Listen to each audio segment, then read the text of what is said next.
आप मॉर्निंग में जब उठते हैं, जब आप जो भी फिजिकल फिटनेस एक्सरसाइज करते हैं उसको जब आप खत्म करेंगे तो उसके बाद हमेशा अ उ म की चैंटिंग के थ्रू या फिर ओम चैंटिंग के थ्रू उसको खत्म करें, ताकि आपको जो एनर्जी आपने जो गेन करी है वो आपकी पूरी बॉडी में सर्कुलेट हो जाएगी। और पामिंग का भी एक बहुत बड़ा इफेक्ट है। हमारी दोनों हाथों में हमारी बॉडी का रिमोट कंट्रोल होता है। आपने देखा है एक्यूप्रेशर में हाथों के पॉइंट्स दबाए जाते हैं। तो जब हम पाम करते हैं अपने हाथों को तो हमारी पूरी बॉडी को एक्टिवेट कर रहे हैं। हमारे हाथों से पूरी बॉडी को हम एनर्जाइज कर रहे हैं ताकि हम रोग मुक्त, बीमारी मुक्त हो सकें। और इसके अलावा मैं आपको बताना चाहूँगी कि हमारा रूटीन, कि हम किस तरह से हमको फिटनेस हम ज़्यादा से ज़्यादा फिट कर सकें खुद को, उसके लिए अच्छा आप मेरे को एक चीज़ बताएं कि आप में से इतनी सारी फीमेल्स हैं, दवाइयाँ कौन कौन लेते हैं? सर दर्द की, बुखार की, जुकाम की, इस तरह की हुई, या क्रॉनिक डिजीज हो गई जैसे बीपी हो गया, शुगर हो गया, आर्थराइटिस हो गया, मतलब कोई कुछ ना कुछ दवाइयाँ लेते रहते हैं। नहीं एनी टाइम तो नहीं, वो तो जब होता है तो और इनमें से आप में से कौन है जिनको बीपी, शुगर, इस तरह की कोई ओबेसिटी, इस तरह की प्रॉब्लम है और वो दवाइयाँ लेते हैं? वो तो रेगुलर लेते हैं, आप तो रेगुलर ही ले रहे हैं। आप दवाई, तो आप में से कोई ये जानना चाहेगा कि क्या हम बिना दवाई कभी रह सकते हैं? कोई भी तरीके की हम दवाई ले ही ना कि हम बिल्कुल फिट हो जाएं, ऐसा कोई शॉर्टकट या ऐसा कोई रास्ता है कि हम बिना दवाई फिट रह सकते? सभी चाहते हैं। अच्छा एक चीज़ और बताएं कि एलोपैथी आई कितने टाइम पहले? शायद 100 साल पहले, हमारे इंडिपेंडेंस के बाद। उससे पहले तो दवाइयाँ नहीं थी, ना कोई टेस्ट और ना कोई डायग्नोस होते थे। एलोपैथी जब आई तब दवाइयाँ ज़्यादा हुई। अच्छा हमारे पहले के जो बड़े बुजुर्ग थे वो भी फिट रहते थे, शायद तो वो दवाइयाँ नहीं लेते थे। शुगर, बीपी, केमिकल वाला खाना है, आजकल केमिकल वाला है, इवन दवाइयाँ भी केमिकल हो गई। तो आपको क्या लगता है कि आपको केमिकल हम खा रहे हैं उससे हम फिट हो जाएंगे? बॉडी में ज़्यादा साइड इफेक्ट्स आ रहे हैं। तो कुछ ऐसा है कि बड़े बुजुर्ग कुछ ऐसा करते थे कि वो फिट रहते थे, कोई ना कोई तो उनके पास मूल मंत्र था। घर के सारे काम, खेती भी, घर में गाय, दूध, दही, सारा कुछ। अब हमने वो सब कुछ करना बंद कर दिया, वो सब बंद कर दिया। पहले घर का आटा पिसा हुआ खाना, हाँ, ये सारी चीज़ें हम करते थे। तो अब ये बताएं कि जैसे कि आजकल की बीमारियां हो रही हैं, ठीक है, अब हाँ आप में से किसी को ये चीज़ की नॉलेज है कि हमारा शरीर किस चीज़ से बना हुआ है? क्या ऐसी चीज़ है, क्या ऐसी डिवाइन पावर है जिससे हमारा शरीर बना हुआ है, हमारा शरीर चलता है? पंच तत्वों से। बहुत बढ़िया आंसर, थैंक यू। पंच तत्वों से हमारा शरीर बना। पंच तत्व पता है क्या क्या होते हैं, बताइए? जल, वायु, आकाश, वायु, जल। हाँ, आकाश, वायु, अग्नि, जल, पृथ्वी, ये है पंच तत्व। तो अब मैं सबसे पहले आपको ये बताऊंगी कि पंच तत्व क्या है, कैसे हमारा शरीर बना। सबसे पहले मैं लेती हूँ पृथ्वी तत्व, ठीक है। पृथ्वी तत्व में आती है हमारी फल, सलाद, हरी सब्जियां, ये सारी चीज़ें आती हैं। हम रोज इनको खा रहे हैं, ठीक है, बहुत अच्छी बात है, हम खा रहे हैं, लेकिन हम सिर्फ पृथ्वी तत्व का ही ओवर कंजम्पशन कर रहे हैं। हम खाने पे ही कॉन्सेंट्रेट करते हैं। सुबह देखते हैं कि अभी नाश्ता क्या बनाना है, दोपहर में देखते हैं कि लंच क्या बनाना है, शाम को देखते हैं डिनर क्या बनाना है, और मीनवाइल मंचिंग रहती है कि अभी ये खा लो, ये खा लो, ये खा लो, ठीक है। तो ये क्या ठीक है? हमारे पूर्वज खाना कैसे बनाते थे? 2 वक्त का खाना बनता था, दिन की मंचिंग नहीं होती थी, प्रोसेस्ड फास्ट फूड नहीं होता, और उनका आहार कुछ डिफरेंट होता था। गेहूं चावल नहीं होता था, उनके आहार में क्या होता था? मोटा अनाज, इस विषय में मैं खैर लास्ट में बात करूंगी कि मिलेट्स और जौ ज्वार क्या है, ठीक है। तो हमारा कॉन्सेंट्रेट सिर्फ खाने पे रहता है। बाकी 4 तत्व हमारी लाइफ से पूरी तरह से, जो हमारा सुबह का शेड्यूल है, जो हम ऑफिस है, जॉब है, घर के काम है, उनके चक्कर में वो चारों तत्व हम भूल गए। अब क्या होता है, जो एक ही तत्व हम काम में ले रहे हैं, बाकी चारों नहीं ले रहे, उसकी वजह से हमारी बॉडी का बैलेंस बिल्कुल पर कोशिश करता है कि धूप में, यहाँ तो थोड़ी सी आती है जब भी पागल हो जाते हैं। सर्दियों में जरूर, सर्दियों में बट सूरज का एक तरीका है, जैसे हम भोजन डेली खाते हैं वैसे हमारी बॉडी को अग्नि तत्व की डेली जरूरत होती है। तो हमें क्या करना चाहिए, रेगुलर सूरज की कच्ची धूप लेनी है। कच्ची धूप कब आएगी, अभी आती है 5:45 से 6:30 बजे। तो हमें कोशिश करनी चाहिए कि उस कच्ची धूप में हम अपनी एक्सरसाइज, व्यायाम, जैसे अभी देखिए आप कच्ची धूप आ रही है यहाँ पर, तो आप इस तरह की धूप जरूर लीजिए। धूप लेने से होता क्या है, वो तत्व हमारी बॉडी को मिल जाता है। जैसे कि आपने देखा है कि आपके गेहूं में, अनाज में कीड़ा लग जाता है, आप क्या करते हैं, उसको धूप दिखा देते हैं, वो धूप दिखा के कीड़ा हट जाता है और आपका वो अनाज काम लेने लायक हो जाता है। तो आप देखिए इस सूरज में कितनी ताकत है। तो इस सूरज को जब आप कच्ची धूप को अपने शरीर पर लेंगे तो आप देखेंगे आप धीरे धीरे आपकी डिजीज रिवर्स होती जाएगी, चाहे वो कोई भी हो, अस्थमा हो, कोल्ड हो, कॉफ हो, नॉर्मल फीवर भी हो, तो ये कच्ची धूप हमें लेनी। कच्ची धूप कौन सी, इस वाली कच्ची धूप, हमें सूरज की रोशनी लेनी है, हमें सूरज की गर्मी नहीं लेनी। दोपहर की अल्ट्रावायलेट रेज से कोई ज़रूरत नहीं है।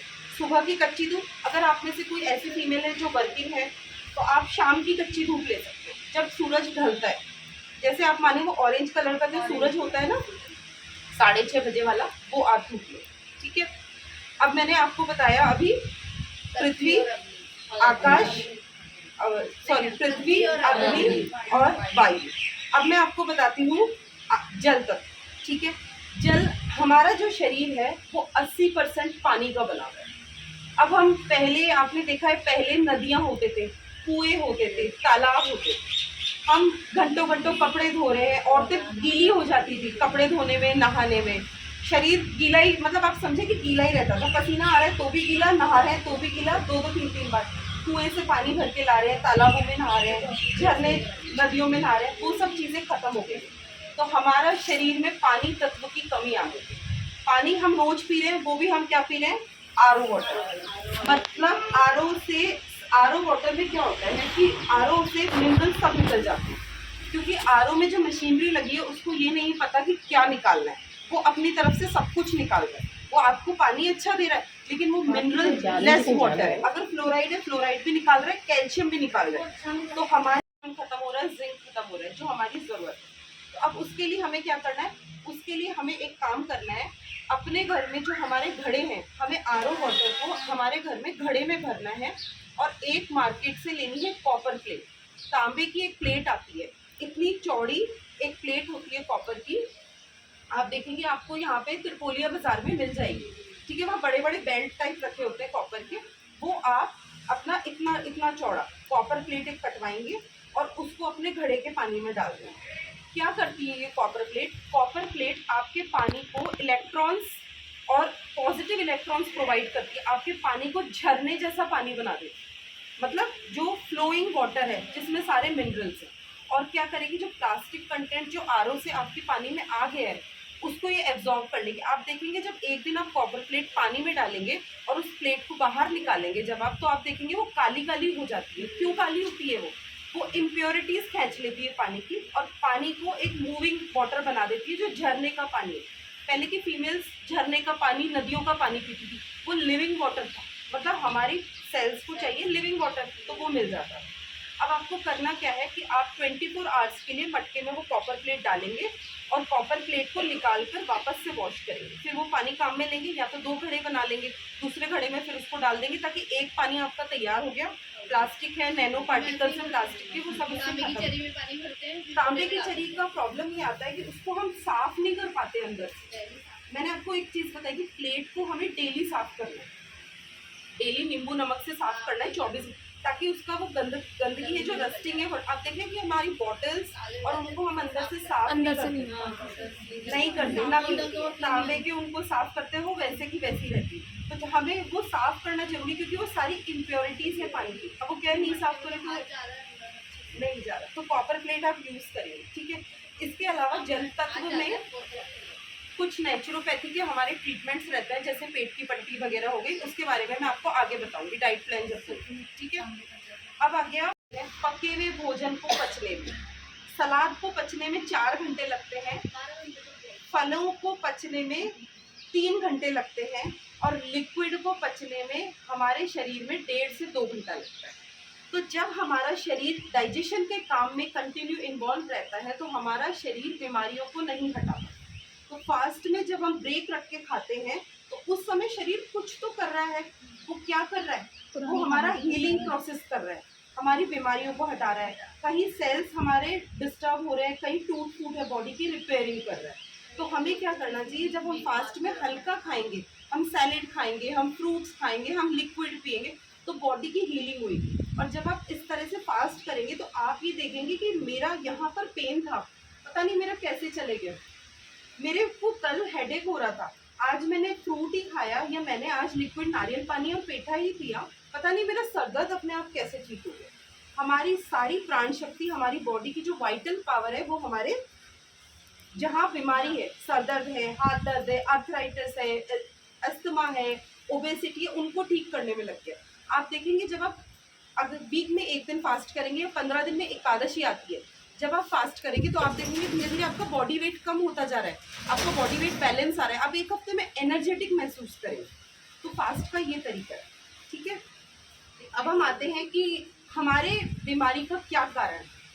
बीमारी के कारण में से किसी कोई आप बता सकते हैं? कोई को ये पता है कि बीमार एक ऐसा प्लान हो जिससे बॉडी खुद को हील कर सके, एक ऐसा तरीका हमने इसको डिज़ाइन किया है, तो मैं वो आपसे अब शेयर करती हूँ। हमें क्या करना है कि सबसे पहले सुबह उठना है, उठकर 2 से 3 ग्लास जितना पानी आप पी सकते हैं रूम टेम्परेचर पे आप पानी पीजिए। अगर हो सके जिन फीमेल से स्क्वाट पोजीशन में बैठकर पिया जाए तो आप स्क्वाट पोजीशन में बैठकर सिप सिप करके आराम से 2 से 3 ग्लास पानी पीजिए। मीनवाइल अगर आपको प्रेशर बन जाता है तो आप फ्रेश होने जाइए, अदरवाइज उस बीच में आप कोशिश कीजिए कि दोनों हाथों को टाइट करके थोड़ा सा क्लैप कर दें।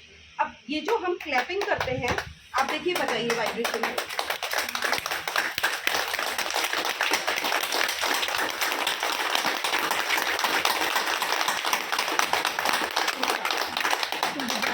अब ये आप देखिए जो वाइब्रेशन हो रहा है, इससे क्या होता है, हमारा ये जो हथेली वाला पार्ट है, ये हमारी आंतें हैं। तो जब यहाँ पर सुबह एक्टिवेशन कर रहे हैं तो आंतों में जो कुछ भी चिपका हुआ है वो हमारे मोशन से क्लियर हो जाए। तो सबसे पहला बड़ा ये साइंस है क्लैपिंग। दूसरी चीज़, अगर आपको लगता है कि मोशन में मुझे कॉन्स्टिपेशन है, मुझे मोशन क्लियर नहीं होता, तो आप 3 आसन कर सकते हैं। पहला आसन है ताड़ासन, ठीक है, आप लोगों को शायद बहुत लोगों को आता है ताड़ासन, ठीक है। दूसरा आसन है अर्धचंद्रासन, जिसमें हाथों को साइड में ट्विस्टिंग, ठीक है, या अर्धचंद्रासन। पूरा टच करता है? आसन है पूरा टच करता है? नहीं, बस अच्छा, सुबह अच्छा, बस सिर्फ ये साइड का ये पोर्शन हमारा एक्टिवेट हो रहा है ताकि जो हमें हाँ बस सिर्फ ये अर्धचंद्रासन, ठीक है। तीसरा आसन है ट्विस्टिंग, जो ये यहाँ का पोर्शन, यहाँ से जो गंदगी है, जो भी फैट है एक्स्ट्रा, वो हमारा मोशन से क्लियर होगा। तीसरा आसन जिसमें हमें अपनी एड़ियाँ देखनी है, ठीक है। हाँ, ये बात ट्विस्टिंग बहुत अच्छी। जब ये 3 आसन हम करेंगे तो हम देखेंगे जिनको क्रॉनिक कॉन्स्टिपेशन है, जिनको ये रहता है कि मैं जाती हूँ लेकिन कंफर्टेबल नहीं रहती, मुझे मोशन क्लियर नहीं होता, तो आप ये देखेंगे धीरे धीरे आपको मोशंस क्लियर होने लग जाएंगे आपका। और पेट ही हमारी सारी बीमारियों की जड़ है, जब मोशन ही क्लियर होने लग जाएगा तो बीमारी कहाँ रहेगी। तो कोशिश, हाँ राइट, जब हम देखेंगे कि मोशन क्लियर हो रहा है तो हमारी फिटनेस बढ़ती जाएगी। सोने का मन नहीं करता, बट क्या करूँ, टाइम का जो भी जुम्बा कराया, कोई भी फिजिकल एक्सरसाइज हो गई, योगा हो गया, प्राणायाम हो गया, हम सनबेथिंग इस तरह से हम करें। उसके बाद पहला ड्रिंक हमारा मॉर्निंग ड्रिंक रहना चाहिए पेठे का जूस। आप बता रहे थे सफ़ेद पेठे का जूस, तो आप बताइए सफ़ेद पेठे का जूस कैसे बनता है, आपको पता है? बनने में तो बस वो है कि पेठे को काटे, मतलब वो काट के और मिक्सी के अंदर पानी डाल के उसको ग्राइंड कर लो, और फिर उसको छान के और फिर हल्का सा नमक और नींबू डाल के, काला नमक, पुदीना भी डालना, पुदीना, मतलब कुछ भी अपना टेस्ट के हिसाब से डाल डाल, ठीक है। अब मैं इसको थोड़ा थोड़ा सा मॉडिफाई करके ना, सफ़ेद पेठे का जूस हमारा मॉर्निंग का पहला ड्रिंक होना चाहिए। निकलेगा कैसे? पेठे का एक स्लाइस लेना है, उसका छिलका हटाना है, उसका अंदर का गूदा हटाना है, बीज हटाने हैं, फिर उसको मिक्सर में 1 कप पानी डाल के चर्न करना है। एक स्लाइस पेठे को 1 कप पानी में चर्न करना है और उसको जो हमारा रेजी का मलमल का कपड़ा होता है उसमें डालकर धीरे धीरे उसका पानी निकालें। हमें उसमें नींबू, नमक, मसाला नहीं डालना, ऐसे ही पीना है जैसा माँ प्रकृति ने हमें दिया, क्योंकि उसमें वो एसिड डेवलप हो जाएगा। हमें क्या है, हमारी बॉडी क्षारीय है, हम ऐसे नहीं डालना चाहिए उसमें, कुछ नहीं डालना, हमें प्लेन जैसा है वैसा ही पीना है। सफेद अलग आता है क्या? सुन लो एक बात, दूसरी चीज हम पियेंगे सब्जियों का जूस, जैसे कि अभी आ रहा है खीरा टमाटर का जूस, घिया टमाटर का जूस, पालक टमाटर डायरेक्ट का। पीस के निकाल लो। थोड़ा सा पानी डाल के पीस कर निकालेंगे और बारीक चाय जैसी चलनी होती है उसमें हम उसको पानी उसका निकाल देंगे। तो इस तरह से हम मॉर्निंग ड्रिंक कोई भी इन तीनों में से, सारे नहीं पीने, कोई भी एक ड्रिंक हम पियेंगे तो हमें आराम से सिप सिप करके पीना है। अगर फीमेल वो अभी शाम को, मतीरे के जूस से बेटर है आप मतीरा खाएं। वो खिलाते हैं फल, मौसम के फल। अब आप कह रहे थे तरबूज, ठीक है, तरबूज, खरबूजा, मौसमी, अभी आ रहा है ये अपना आलू बुखारा, लीची, आम, जामुन, चेरी, ये आ गए मौसम के फल। अब मौसम के फल हमें कैसे खाना है? पेट भर ब्रेकफास्ट, ठीक है। अब क्या होगा, मौसम के फल क्या करते हैं? मौसम के फल, उन फलों में क्या है, फलों में फाइबर भी है और पानी भी है, दोनों चीज़ है। आपने देखा कोई पेड़ उग रहा है, पेड़ आपने देखा जब पेड़ की पत्तियां झड़ रही हैं तो आप सबसे पहले उसकी जड़ को देखोगे, तो आप क्या बोलोगे कि इसकी जड़ में पानी नहीं है। जब आप पानी डालोगे तो पेड़ में एक मिट्टी में पानी, ठीक है, ताकि आपकी हेल्थ इश्यूज जो हेल्थ और इवन जो इम्यूनिटी भी अगर आप बढ़ाना चाहते हैं, और आप देखेंगे जब आप फल खाना चालू करेंगे तो आपका हेल्थ लेवल और बढ़ता जाएगा, आप जल्दी बीमार नहीं होंगे। बीपी की प्रॉब्लम हो, लो बीपी हो तो फल खाएंगे आराम से। अंकुरित नेक्स्ट, नमक चीनी का पानी नहीं, अंकुरित नेक्स्ट। आपको जैसे अगर फल, आपको मन में ये है, वैसे होगा कुछ नहीं, क्योंकि आप पेठा और ये जब लेने लग जाएंगे तो आपकी बॉडी बैलेंस हो जाएगी। तो आपका आगे नमक दूंगी, आगे बीपी के लिए नमक दूंगी, फिर भी आपका मन करता है तो थोड़ा सा जो ब्रेकफास्ट बनाया वो आप ले लें। हाँ, मॉर्निंग का जो ड्रिंक है, हाँ, लौकी टमाटर आप लेंगे तो टेस्टी लगेगा। प्लेन लौकी के टेस्ट इतना अच्छा, टेस्टी भी तो होना चाहिए। हम फीमेल्स इतना किचन में काम करते हैं और टेस्टी नहीं हो चीज़ में, क्यों हम नमक नींबू डालते हैं सब चीज़ों में, इसीलिए डालते हैं, ठीक है। अच्छा, अब इसमें एक बात है कि जब हम सीजनल फ्रूट सुबह खाएंगे तो उसमें हम नमक, नींबू, मसाला नहीं डालेंगे। अगर आप कहेंगे कि मुझे तो आदत है चाट मसाला डालकर खाने की, तो आप बहुत कम क्वांटिटी में धीरे धीरे उसको कम करते जाएंगे डाल, ठीक है। ये हमारा हो गया ब्रेकफास्ट। अब हमने ब्रेकफास्ट खा लिया, जब हम नाश्ता कर लेते हैं तो हम क्या सोचते हैं कि 2-3 घंटे कुछ नहीं खाते, अब चलो सेटिस्फाई है, ठीक है। तो नाश्ते की तरह से हमने किया, अब हम करेंगे नेक्स्ट मील लंच। मैं मानती हूँ 12-1 बज जाते हैं लंच करते, ठीक है। तो लंच में हम क्या खाते हैं? रोटी, सब्जी, दाल, चावल, ये सारी चीज़ें, और साथ में कभी कभार हम कुछ सलाद खा लेते हैं कि ठीक है साथ काट लिया, खा लिया, या फिर अधिकतर हमारे घरों में सलाद आता है, और कईयों के घरों में तो मैं ये सुनती हूँ कि सलाद आता है और फिकने में ही जाता है, खाने का मन नहीं करता, टेस्टी भी नहीं लगता है, इसलिए मैं तो नहीं जाता। नहीं, खीरा खराब हो जाता है, फेंक खीरा देते हैं। अधिकतर पड़े पड़े ऐसा रहता है ना कि यार अब ले तो आए, खाएं, बहुत कब फेंका है। टाइम ही नहीं मिल रहा है। भारती जी के साथ ये रहा, हाँ, मैं तो बहुत फेंका है, बहुत अच्छा, टाइम खाते ही नहीं है, टाइम ही नहीं है। टाइम ही नहीं है, ठीक है। तो उसके लिए मैं एक छोटा सा आपको फार्मूला देती हूँ। आप क्या करा करिए, सबसे पहले, क्योंकि हमें उस समय भूख लगी होती है बहुत तेज, तो उस समय उस भूख में सबसे पहले आप उस सलाद को खाइए, वो सलाद आप खा लें, उसके बाद आप अपना खाना चाहिए। पहले ये कोशिश कीजिए कि वो सलाद की प्लेट सामने हो, उस प्लेट को पूरा खा के खत्म करें अच्छे से पेट भर के, फिर हम जो भी खाना, रोटी, सब्जी, दाल, चावल बनाइए उसको फिर खाएं। हम खाने के साथ ही, हम खाने के साथ ना लेके आप उसको पहले ख़त्म कीजिए। अच्छा, सलाद में चाट मसाला, नमक, नींबू हम सब डालते हैं, शायद सभी डालते हैं, तो आप धीरे धीरे कोशिश कीजिए कि सलाद में भी चाट मसाला, नमक, नींबू ना डालें। जैसा माँ प्रकृति ने हमें दिया है हम उसी फॉर्म में सलाद को खाएं। अब इसका साइंस क्या है, मैं बार बार आपको ये कह रही हूँ, नींबू, नमक, मसाला नहीं डालना, ऐसा है क्या कि मैं इसमें नहीं डालूं? देखिए, हमारी बॉडी का रेशियो होता है। हमारी बॉडी 70% एल्कलाइन है और 30% एसिडिक है। हमने क्या, एसिडिक क्या होता है, एसिड किस में है, जितना भी पका हुआ भोजन है, नमक, नींबू, मसाले, सब कुछ एसिड है, ठीक है। अब हम क्या कर रहे हैं आजकल, आप देखिए सुबह से जब हम खाना चालू करते हैं, अगर हम फल खा रहे हैं तो उसमें नमक, नींबू, मसाला, आपने कहा मैं जूस में भी डाल दूँ, ठीक है। तो हम क्या कर रहे हैं, पूरे दिन का आप देखिए अपना सेटिंग, आप एसिड बढ़ा रहे हैं बॉडी का, आपने बॉडी को ठंडक दी ही नहीं, एल्कलाइन ही नहीं दिया, और रिवर्स है, हम यहाँ ऐसे कर रहे हैं और बॉडी रिवर्स चल रही है, एसिड ही एसिड, क्योंकि हम नमक, नींबू, मसाला डाल रहे हैं, फिर हम पका हुआ भोजन करते जा रहे हैं, और मीनवाइल हम चाय, कॉफ़ी, डेयरी प्रोडक्ट्स, ये सारी चीज़ें भी खा रहे हैं। तो एसिड रेशो बढ़ने की वजह से हमें बीमारियाँ।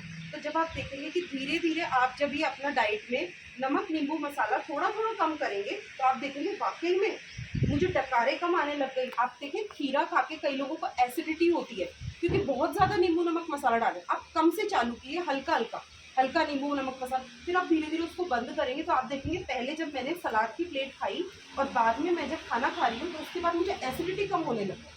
तो ये आपको अपनी बॉडी में चेंजेस देगा, प्लस बीमारियाँ तो जाएगी, वो तो आपको बोनस मिलेगा ही मिलेगा।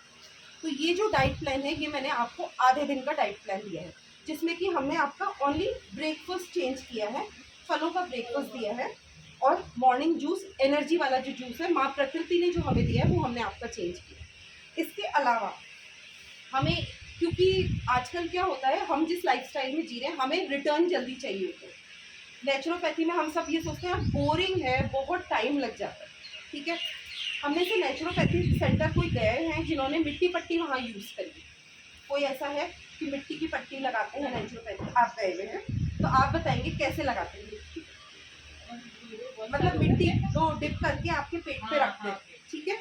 मिट्टी की पट्टी नेचुरोपैथी सेंटर्स में क्यों लगाई जाती है? ये यूँ इसलिए लगाई जाती है ठंडक के लिए। क्यों? क्योंकि हमारे पेट में हमारे वाइटल ऑर्गन्स हैं, हमारा किडनी है, हमारा लिवर है, हमारे गॉल ब्लैडर है, हमारी आंतें हैं, सब कुछ ही तो पेट में। इवन हमारा खून बन रहा है जो फेफड़ों में जा रहा है या दिमाग में जा रहा है, वो भी पेट से ही बन रहा है। तो अगर पेट ही को स्वस्थ कर लेंगे तो सारी बीमारियां वैसे ही चली जाएंगी। तो हमें करना क्या है, वो जो मिट्टी पट्टी का काम है वो करती क्या है? मिट्टी पट्टी क्या करती है, हमारे पेट को ठंडा कर देती है। और हमारी बॉडी का एक मूल सिद्धांत होता है कि पूरी बॉडी गर्म रहती है, जब भी ठंडी होने लगती है जिस भी जगह से, तो वहाँ पर शरीर खून का दौरा बढ़ा देता है, ताकि वहाँ पर वो बॉडी का टेम्परेचर नॉर्मल कर सके। तो मिट्टी पट्टी क्या करती है, जब पेट पे लगाते हैं तो वो ठंडी होती है और गीला करें। और से मिट्टी का काम कर रहे हैं ना, काम वहाँ पर भी मिट्टी नहीं करती, वहाँ पानी करता है। तो अगर हम इसे फोल्ड करके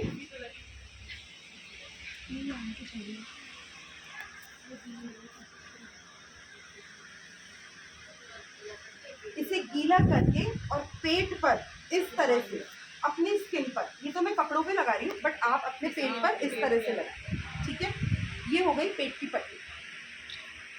इसे आप आधा घंटे लगाएंगे।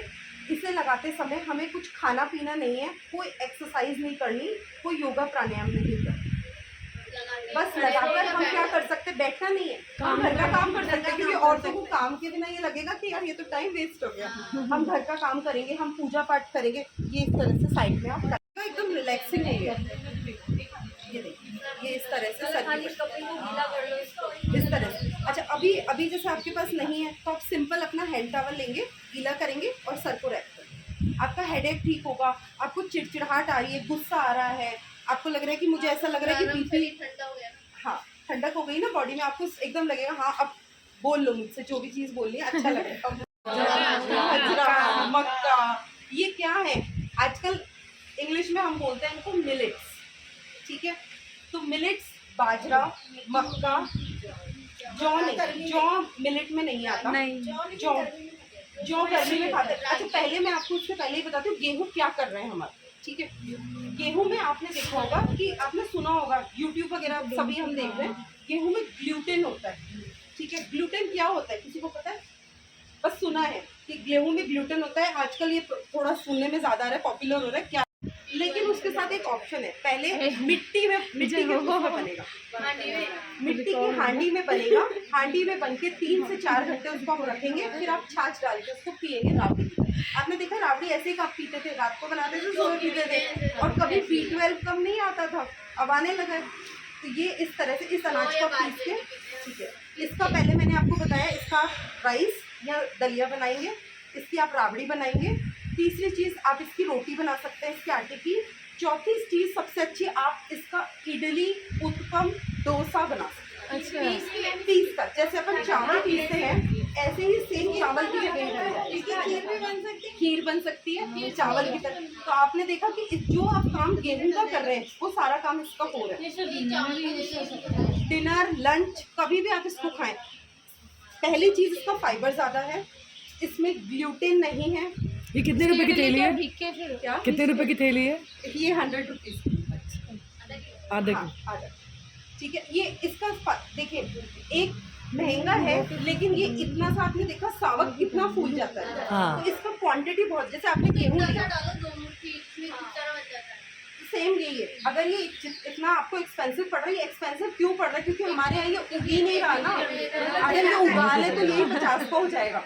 अभी जैसे 11 के व्रत के दिन है तो सुबह भिगोते हैं और फिर शाम को आप इसको उबालें और अपने सब्जियां डालें। ये थोड़ी उगता होगा तो ये उगता नहीं है इसको डालने से। हाँ, इसकी एक सबसे इम्पोर्टेंट बात बताओ, ये उगता कैसे? आपको उगने वाली बात, नहीं, वो उसके दूसरी तरह की बोल रही है। उगने वाली बात देखिए, आपने अब से किसने सुनी है कि महाराणा प्रताप ने घास की रोटी खाई थी जब लड़े थे? बहुत कोई ना मैंने उसको दवाई दी है, ना मैंने उसको कोई दवाई दी है, ना मैंने कोई वैक्सीनेशन लगाया है, ना कोई होम्योपैथिक, आयुर्वेदिक, एलोपैथिक दवाई दी है। वो अभी